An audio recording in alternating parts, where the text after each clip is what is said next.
आपण आता श्रीवर्धन येथे आहोत आणि हा 21 गुंठ्याचा वॉल कंपाऊंड म्हणजे पोल लावलेले आहेत पूर्ण आपल्याला प्लॉटला.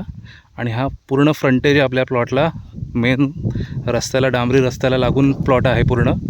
आणि टेबलिंग वगैरे सगळं केलेलं आहे. आजूबाजूला फार्म हाऊसेस वगैरे हे सगळे आहेत इथे. आपल्या जागेमध्ये एक साधारण 4 ते 5 आंब्याची झाडं आहेत. पूर्ण टेबल प्लॉट आहे. हा बघा, समोर तिथून बाउंड्री आहे, ते अगदी तिथपर्यंत बाउंड्री आहे प्लॉटची. म्हणजे बाउंड्री समोर आपल्याला चांगला फ्रंटेज मिळतो आहे. आणि पूर्ण असा टेबल प्लॉट आहे हा.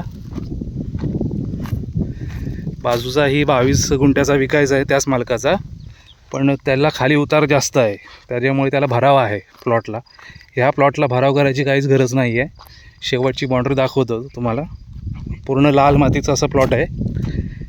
इथे फार्म हाऊस वगैरे गेलात तर आंब्याची वगैरे, नारळाची झाडं किंवा सुपारीची झाडं, कोकणी पद्धतीचं घर जसं बांधायचं आहे त्या पद्धतीत आपण इथे डेव्हलप करू शकतो.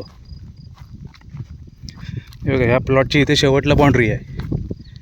इथे हे बघा, हे जे दिसतं आहे ना दगडीचं कंपाऊंड, ती आपल्या प्लॉटची बाउंड्री आहे पूर्ण प्लॉटला.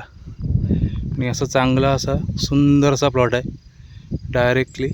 आणि इथून आपल्याला श्रीवर्धन साधारण पडेल एक 7 ते 8 किलोमीटर.